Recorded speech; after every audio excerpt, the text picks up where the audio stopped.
Welcome to my tape on basic chokes and strangles. What we're going to do throughout the tape is we're going to show you some of the basic fundamental ways of choking and strangling, and we're going to show you the differences between them. Now, I've got Wayne here, who's going to take most of the strangling and choking throughout the tape, and I'm just going to show you now what the basic differences are. Now, a choke actually cuts off the air supply to the lungs, and a strangle actually cuts off the blood supply to the brain. Now, we're going to start with basic choke, one of the better ones. This is a dakajimi, or naked strangle, and it is actually a choke because the pressure is applied against the windpipe. So important to transition from standing to groundwork. Here's a failed transition, and this is where, from the throwing action, we have separation and no chance of following through. Here we see it in slow motion. It can be any technique, throwing our opponent either forwards or backwards, but if you have separation, there's no chance. The transition, well, that's staying close, keeping contact with your opponent and being in the attacking position. So the hand stays in contact all the time. There's the throwing action, and I'm already moving behind my opponent, ready to attack. The follow through, the actual follow through is the next stage. There's the follow through, legs in, flatten my opponent out, and then the strangle or the choke. So I create space for the throw. The momentum of my opponent going over enables me then, with the contact, to come round the back, bury my legs deep inside my partner's legs and push him out, then underneath the neck and apply the choke. This fantastic competition example shows the great Koga of Japan. Fails with his shoulder throw technique, which he normally scores magnificently with, but the transition is what we're looking at here. He's got the jacket around his opponent's neck, and he's applying pressure, and he's trying to bridge out, but to no avail, because there's the submission, and he's unconscious as well. So that shows how effective the strangle was, and of course the crowd loved that.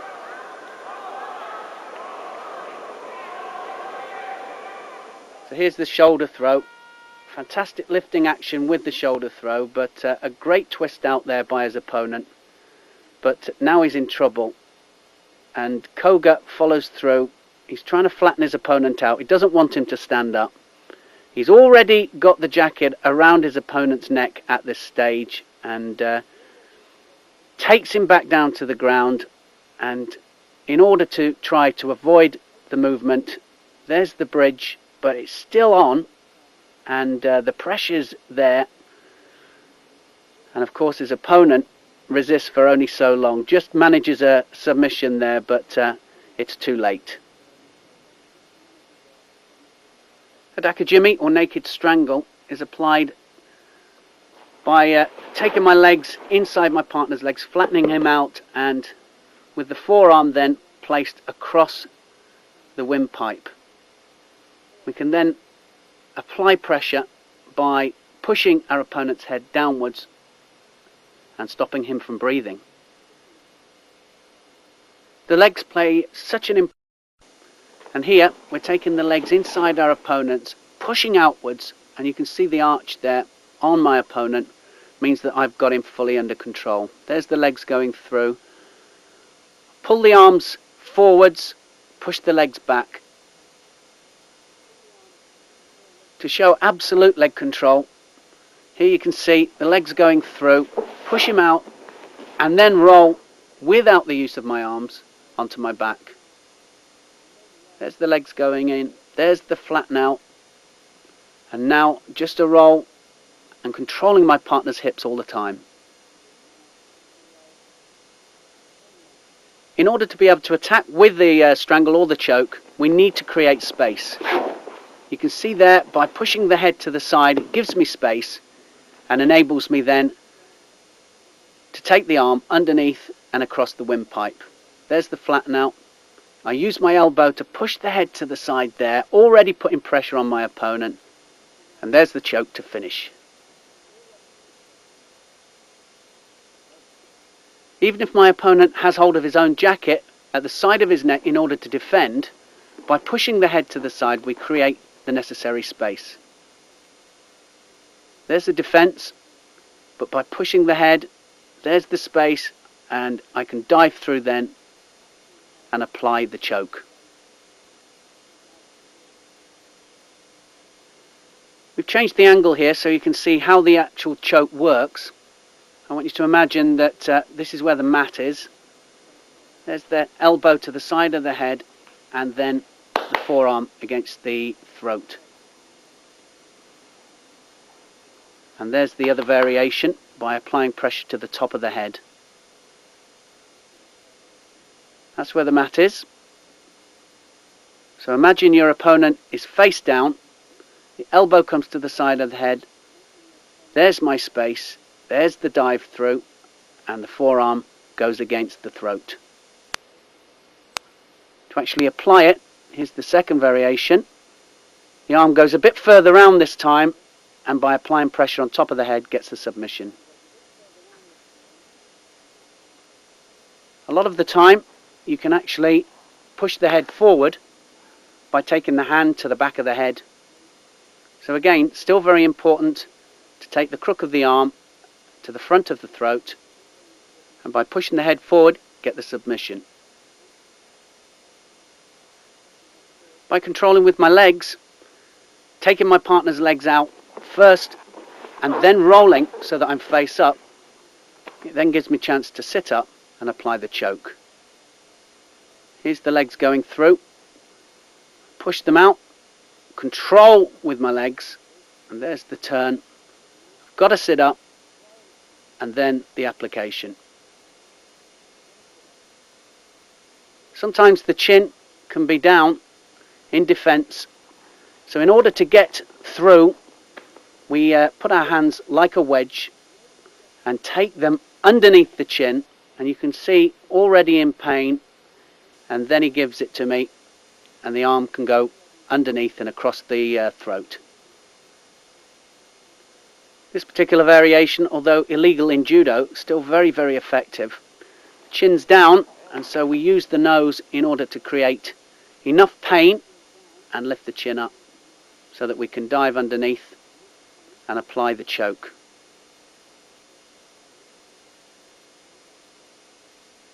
If our opponent goes face down and defends to the choke, then what we have to do, we make sure that we've got good control with the legs, and again using the hands as a wedge, wedging right the way down underneath the chin.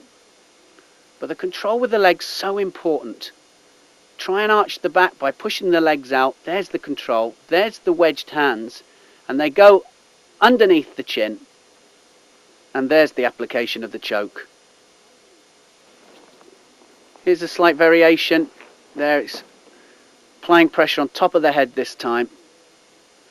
So hand goes through, this time a little bit further, and then to apply the pressure we need to get the head going forwards. By pushing on the head we get the submission. All these variations can be performed without the jacket, and quite often it's a lot easier against people who are not used to defending with the jacket. And if you see, again, from a grappling position, I've ducked underneath the arm. There's the follow through, legs go through, push my opponent out, but not used to defending, and the arms are out, and it makes it a lot easier to come underneath for the choke. So this time with a defense, again, there's the follow through, there's the control, head away, then the choke. So important for the follow through always, and the contact. Legs straight the way through, still push them right the way back in order to arch my opponent's back. There's the head away there, that gives me space. Then the dive through, push the head down, and get the submission. This time face up, and again, good control with the legs, most important. There's the roll and the sit up. There's the legs, look at them push out, right the way back. Flatten my opponent out, there's the turn, and there's the neck. An easy target.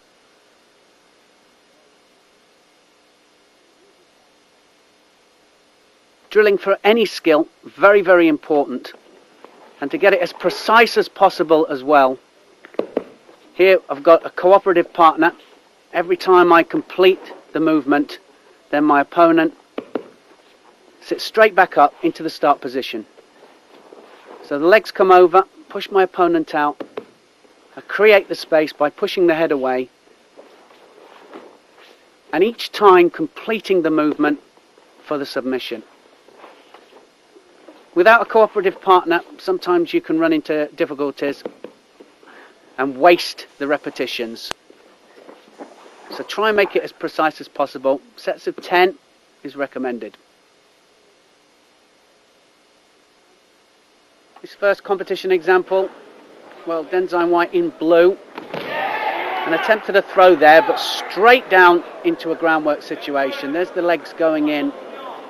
And look at the hands starting to go in underneath the chin, wedging against the side of his opponent's neck, and his opponent all the time well controlled, good control, and there the submission in the end. And you can see that he was under pressure. So good control with the legs enables Denzine White to get the submission.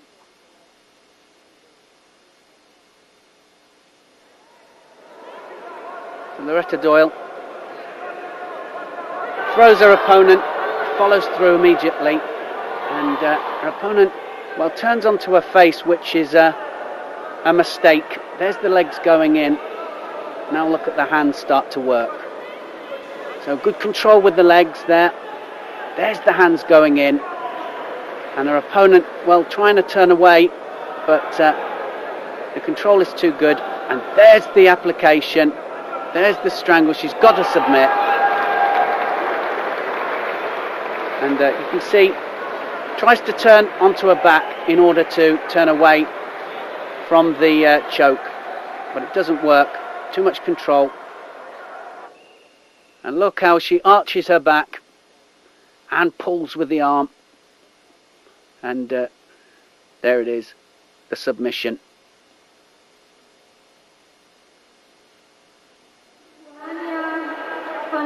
Now, another fine transition from a leg grab this time, and the Russian straight onto his opponent's back. And there, now he's gone underneath an arm, and he's latched onto the neck, and you can see that it's already starting to go on. There's the control with the legs, there's the application, and the inevitable submission. So you could see there he's clipped on, and he uses his right arm then to push the head down in order to get the leverage. The legs, as soon as they go in, that's what makes the difference. There they are, and there's the pressure.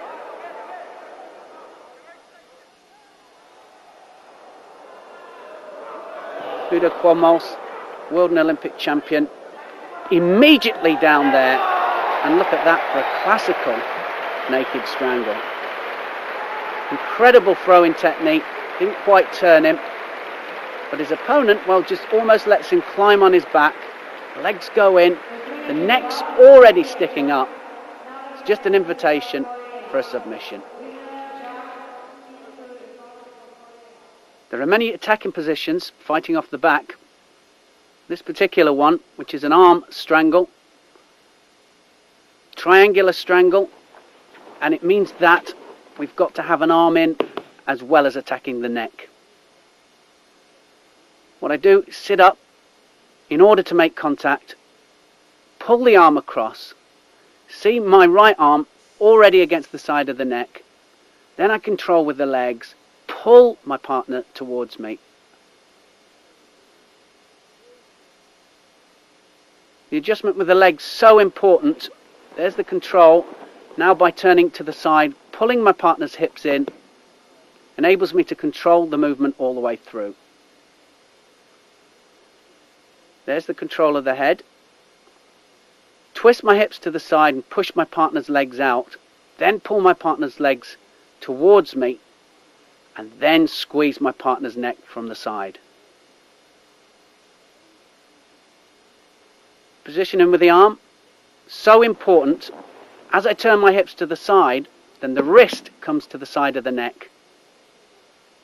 So I've got to pull the arm downwards in order to make the contact, and that contact then made so much stronger by pulling and pushing my head against my partner's arm.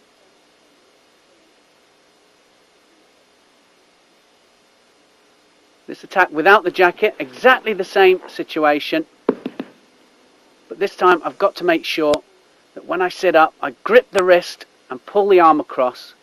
No jacket to grab hold of, but exactly the same position with the legs and the arm.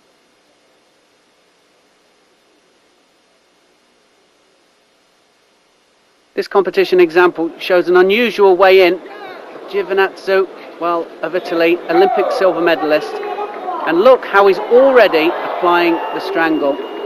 He got thrown, got scored on, but he started to apply the strangle as he was going over. And there he's got a hold down, but he's also applying pressure and gets the submission. There's the throw, and puts his hand down, almost avoids it, but now look at him dive underneath the neck. So he's got an arm in as well, and there's the pressure starting to go on. He even looks at the edge of the mat, pulls his opponent in so that the referee can't break it. There's the leg coming up, and the whole idea to get the leg out and apply more pressure to the side of the neck. The forearm at this particular moment going against the side of the neck, the head pushing against the arm, and there's the pressure. A good hold down and a very effective strangle.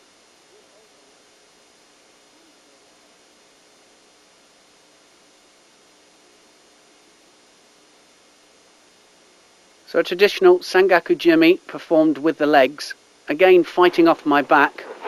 There's the leg, comes over the top of the shoulder, and to apply it I must have an arm in as well.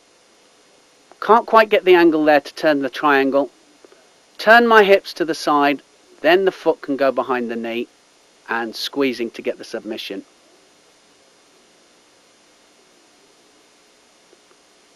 The diamond leg shape, well, this normally happens if we don't turn our hips. We can't get sufficient control and pressure on the neck. By turning the hips to the side enables me to do that. There's the leg over the top, and there, well, that's the diamond. By using my foot in order to turn my hips enables me then to get the triangle.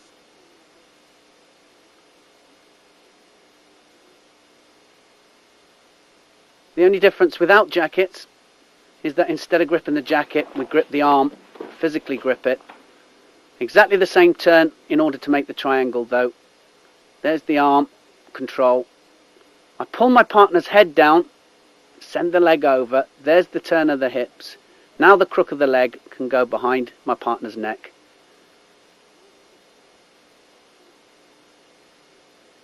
So to drill it, again, repetition so important if it's done right. It must be done as accurately as possible.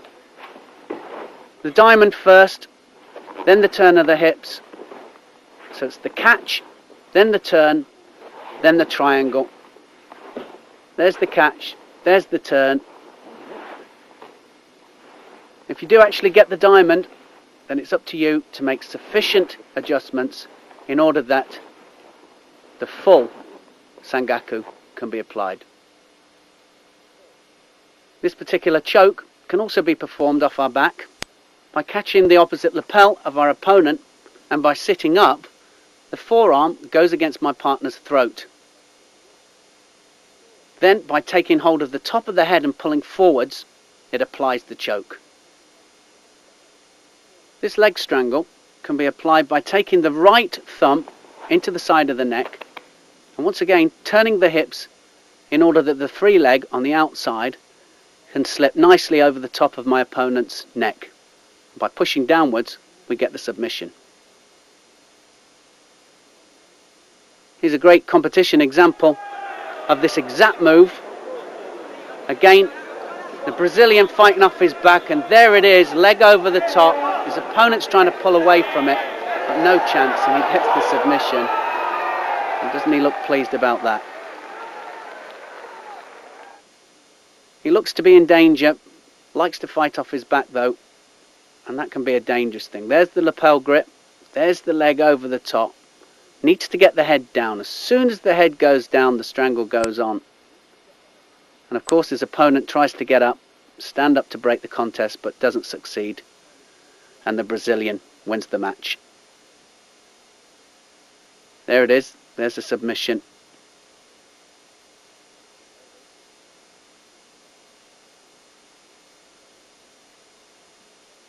This spine lock is an illegal judo move, but nonetheless very effective. Just by sitting forward and cupping my partner's neck, by taking the elbow around the back of it and then sitting back, applies pressure to the spine and the throat. So the hand position, very important. Send the arm past our opponent and then the hand actually goes across my opponent's throat. There's the catch of the head. Once we've got the head and the throat, by leaning backwards, we get the inevitable submission. There's the hand across the throat. There's the catch. Got to sit forward first. There's the wrist. And then the neck lock. Again, easy to perform this without the jacket. And this time you can really see the stretch on the spine. The catch exactly the same, gripping my partner's arm this time. There's the control of the neck and the lean back. This particular strangle has to be performed with a jacket. As you can see, I use one of my hands to feed the jacket into the other one. Then I take the jacket around my partner's neck. There's the feed. Now there's still a gap, so I have to slide the hand right the way underneath my partner's chin, take hold of the opposite lapel and pull downwards to apply the strangle.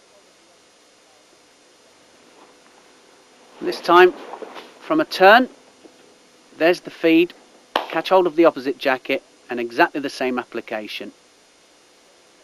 So I catch my partner's lapel, try and turn my partner over, and that's going to be my feed hand. I control with the legs, there's the feed, try and get the hand right the way underneath my partner's chin.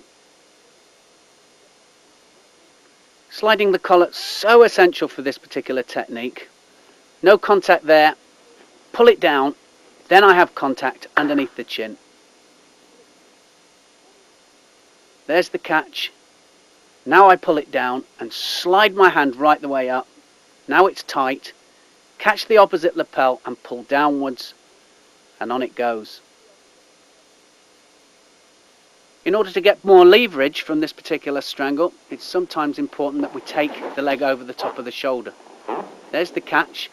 Now the leg's over the top of the shoulder. Let's have a look again. I catch the lapel and start the turn. That's my feed hand. I feed my hand into the other one, to the top of the neck. My partner's starting to roll away, so now I take the leg over the top of the shoulder. Now what I want to do is bring him back and stretch out to apply the strangle. Again, very important to drill it, but we've got to make sure that every one of the drills is as similar as possible. There's the first one. Partner comes back onto all fours into the start position, leg over the top, there's the feed and the application. Hand underneath, catch the lapel, legs under control all the time, hand over the top. Same position every time. As soon as my partner rolls, in towards first of all, then my leg comes over, take my partner away, and I've got to engage with the body to apply the strangle. There's the leg over, there's the feed and the catch and the finish. Again, 10 repetitions is recommended, but keep them as similar as possible. So the great Yoshida of Japan, fantastic throwing technique, and his Canadian opponent knows that, so almost gets thrown there, but the follow through and the transition, absolutely incredible.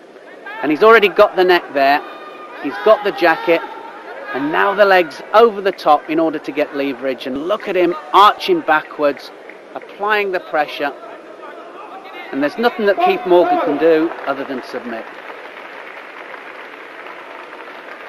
So again, transition was the key. Great ankle sweep there, and the follow through. He's already got the neck, using his right arm to feed the jacket through, and there it is. The pressure goes on, and the Canadian tries to turn out of it, can't. There's the leg over the top, and now Yoshida wants to apply more pressure, so the leg comes over the top of the shoulder and then connects with his body by leaning backwards. So he's got the strangle. You can see the grimace there on Keith Morgan's face, and the determination from Yoshida in order to get the submission. Look at the control with the legs all the way through.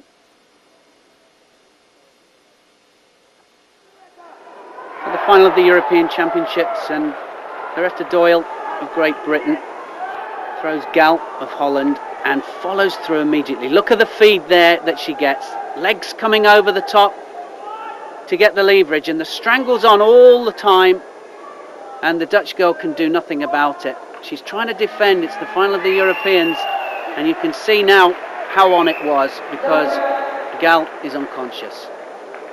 So that's how effective it can be. Fantastic transition there from Doyle, straight in with the legs. She gets the space that she wants, straight the way through, feeds the jacket through. There's the feed, right the way up underneath the chin. Gal tries to put the chin down, but it doesn't quite work. There's the leg coming over the top of the shoulder. The leverage there all the time that strangle is on. And as it goes on just one step too far, Gal of Holland goes unconscious, and Doyle wins the European title.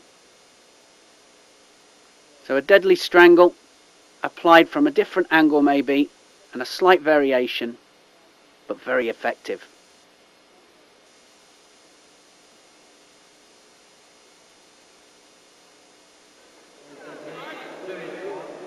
Udo Qualmals of Germany, world and Olympic champion, almost slow motion there, moving into this, but nevertheless just as effective with his legs. There's the control with the legs, there's the feed through with the jacket. Tries to control the arm as well to stop the defence, and his opponent, well, trying to defend by bringing the hand up to the side of the neck, but it's already on, and he gets the submission. There's the control, there's the feed. Already he's feeding the hand through, so using one hand to feed through to the other. Then he uses the jacket to pull it underneath his opponent's neck, and then look for the leg. There he is taking the arm. That was the defence. Now the leg comes over the top. There's the leg, then leans back. By leaning back, gets so much more power, and the final lean back is the one that gets the submission and wins him the match. There's the submission, and a great example. So this has got to be the best example of being persistent in a groundwork situation. Pirantosi of Italy, former world champion, and good groundwork, likes to take her opponents down, and here she is feeding the jacket through. You can see there that the hand is underneath the chin, sometimes the girl, to try and avoid it, is turning onto her back, so the hold down is almost imminent. Furantosi tries to control the arm as well. Now, she's thrown the hips forwards, and there's the hold down again, and again the girl turns out, but still can't stand up. Now, the legs come over the top this time. Can she get more leverage? Still can't get sufficient leverage. Still trying to feed it through. Obviously not quite underneath the chin. And that's what she wants to do, be underneath the chin. There's the submission in the end. And what a persistent technique that was from a very persistent world champion. It's all about leverage. She had the basic movement, but her opponent, good defense, kept moving away from it. But in the end, she had to submit.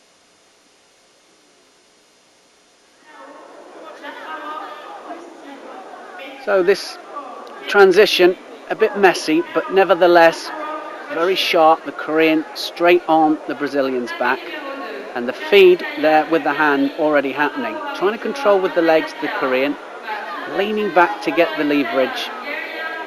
And he's got the neck, leg going over the top, and if he gets the leg over the top, then he gets the submission, and that's what he wanted.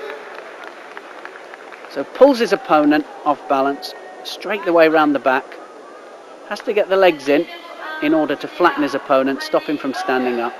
He's already feeding the jacket through at this stage. One arm underneath his opponent's armpit, and the other one is around the neck. Now what he's got to do, he's got to get that leg over the top of the other shoulder, and then he can lean back. At the same time, he's going to pull the hand underneath his opponent's neck to apply the strangle. Here the leg goes over the top. Now he's going to lean back. There's the leverage, and of course the submission.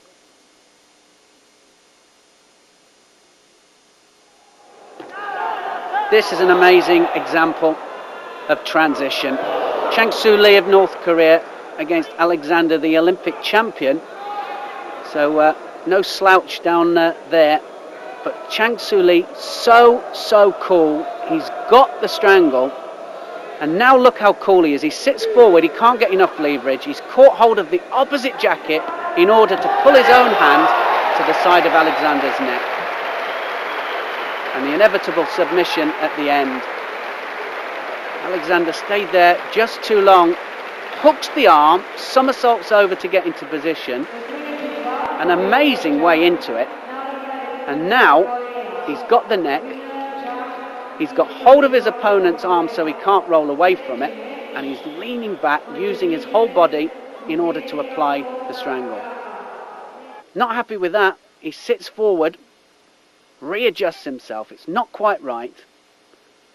So he sits forward, then feeds the other jacket and pulls his own hand into the side of Alexander's neck. Now watch the arch.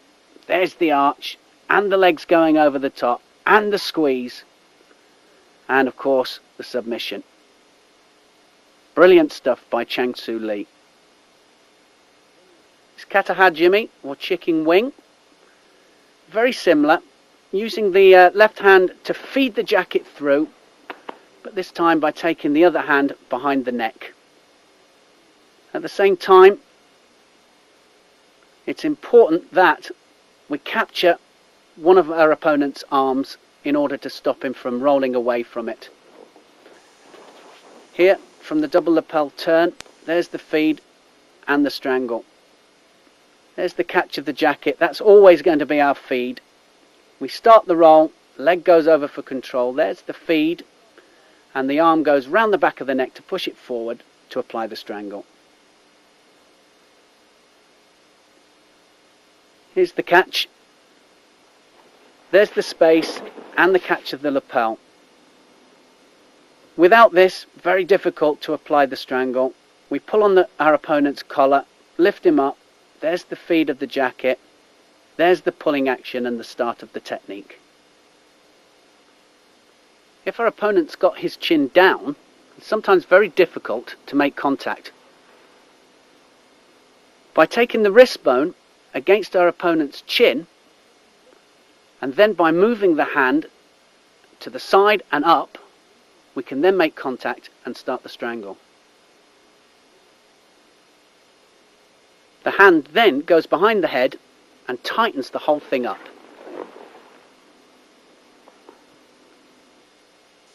As soon as the hand goes behind the head, we use the hand to push the neck forwards, and then by leaning back, the strangle comes on. By taking the leg over the top, this is where we get the leverage that we're talking about, and also brings our body into play. Here's the full turn. There's the catch. There's the turn. One leg's over already. There's the feed. Hand comes over the top of the head, and then the leg comes over the top of the arm, and then the leverage back applies the strangle. There's the hand coming up around the back of the neck, almost applied. Now it is, as soon as the neck goes forward.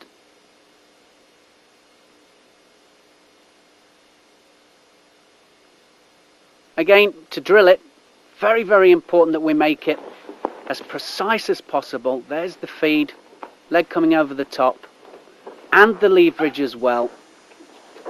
And also very, very important that my opponent comes straight immediately back into the start position.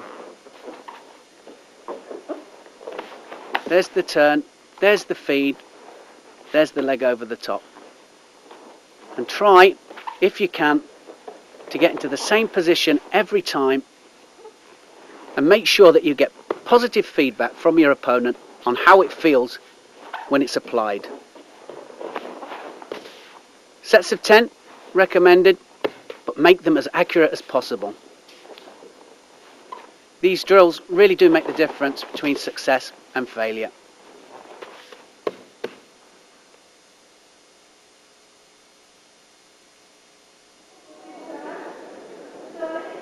So this competition example shows, well, a poor attempt at a throw there by a South African and a good quick follow through. He's already got the neck, and look at the arm going round the back there to get the final pressure to finish the technique. He knew he'd made a mistake, but he kept his neck up, always a mistake, so dangerous. And of course the Romanian took advantage of that. The pressure already on the neck from the jacket. Now all he's got to do is get leverage, and he does that by taking the arm round the back of the neck, pushing it forwards, and look at the control with the legs too. Just the squeeze and the finish. Udo Qualmos, Germany, world and Olympic champion, always impeccable down there, and look at the control with the legs, and a beautiful technique. Control with the legs all the time. He's already got the jacket around the neck, and now once he turns his opponent, there's the arm around the back of the neck, pushes on top of the head to get the final leverage. So Kozratov of Russia in the red belt, and straight on top of his Canadian opponent there, and he looks in pain already. There's the arm coming over the top, and he looks for the jacket, and he's got it, and then to get the leverage he throws his hips forwards and gets the submission. So not a very good attack there. Again results in a ground attack, and the Russian straight on top. He looks for the neck, dives round the neck, catches hold of the jacket, there's the catch, and now to get leverage he's got to change his position. Feeding his hand through all the time, using it in a wedge situation, and now he throws his hips through, and to relieve the pressure the Canadian tries to turn onto his back, but it's already on. Brilliant stuff. Thank you for watching the tape on basic chokes and strangles, and I hope that you got something out of it. Don't forget though what the key is. It's repetition.